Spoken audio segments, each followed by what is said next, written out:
It was the way they crunched, like a crusted candy wrapper, that Culver couldn't stand. Roaches weren't much of a problem up north, but for whatever reason this year he couldn't stop finding them. First, it was one that skittered from behind the toilet, a flat, fat thing that damn near made him hop out of his skin. Imagine, it's 1 a.m. and nature calls. The weed from last night's not even out of his system yet. Eyes half closed and boxers the only protection he had, Culver stumbled his way into the bathroom only to be assaulted by a 6-legged hellspawn. Instinct alone was what let him leap into the bathtub, its stained porcelain, a wall to keep out the beast. That's when he noticed it was hairy. Culver wasn't big on bugs, but they weren't supposed to be hairy, right? It had that brownish-reddish tinge to it, like a flake of rust with legs. It wasn't thicker than his thumb, but it was just as long. And for whatever reason, the thing had hair. Little bristles all along its legs, like they were branches of a pine tree. The roach stopped in a groove between the tiles.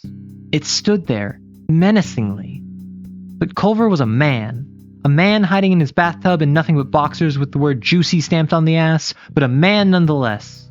He contorted himself to reach over the toilet and snag the tissue. Poised to pounce, he steadied himself, prepared his weapon, and with a shattering strike, he brought the tissue down on the groove in the tile, banishing the beast. It crunched.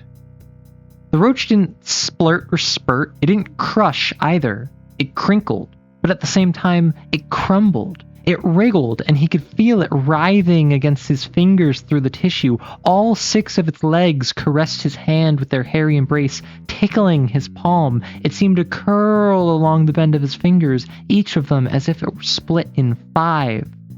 Culver pressed his weight down further, trying to stamp the life out of the thing. Then he couldn't feel it.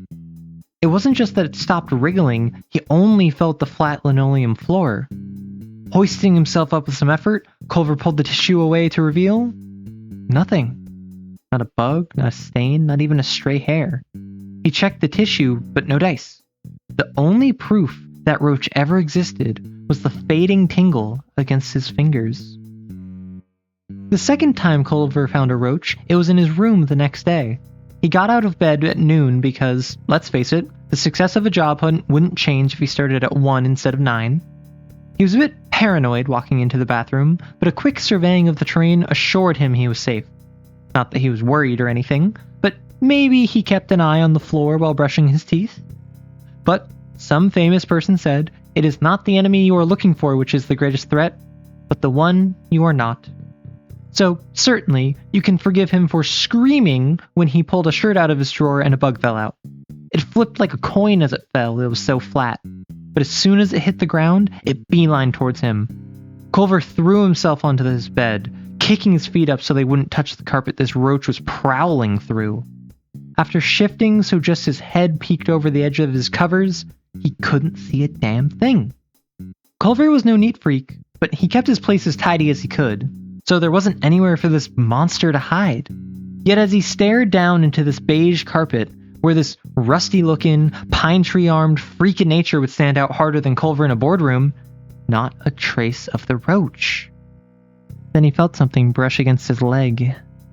Culver tumbled onto the floor, staring at his sheets. They were navy, without a speck of rust on them. Not a bug, not a stain, not a hair. But bugs don't disappear. They're always there. He grabbed his blanket and shook it out, eyes peeled for a flipping coin. Nothing. He stood vigilant until the adrenaline finally left his system. This repeated every day or so in a different location. In the kitchen, in the utility closet, in the pantry. Each time, rusty roaches covered in hair that crunched when he crushed them. Yet not once did they leave a trace.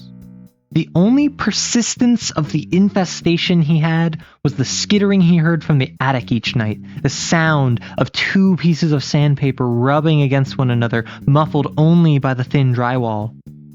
Culver suffered through the noise until one night he finally braved the attic. The skittering died down as he grabbed the ladder. And when he stuck his head up there, not a bug in sight. Culver bought some roach traps just to put his mind at ease. He put them everywhere, some even in his room. But when he went into his kitchen just a few hours after dinner, something felt wrong. Out of the corner of his eye, he saw something flicker under the fridge right next to one of the traps. Yet after careful examination, nothing was there. He double-checked, just to be certain. After calming himself, he grabbed an apple and leaned against the counter. Since there weren't any bodies, he must have imagined the roaches. They weren't even that common up north. Sure, a few roaches meant there were more, but that's what the traps are for. If there were any, that is. Culver forced himself to focus on the present and took a bite of his apple. It was crunchy, and it crumbled like a cracker. It wriggled and writhed in his mouth. He felt hair prickling against his tongue. He felt clumps of a thumb-sized something curling against his teeth. Immediately, he spit the contents of his mouth into the sink, tightness in his throat as his stomach constricted. What he saw in the sink was a saliva-covered chunk of apple, not even half chewed. Culver ran his tongue around his mouth to find a fleck of something stuck in his gums. He spat that out too, only to see it was a reddish-brown bit of apple skin. Of course it was. He just bit into an apple. His tongue was bathed in the soft sweetness of it. And yet,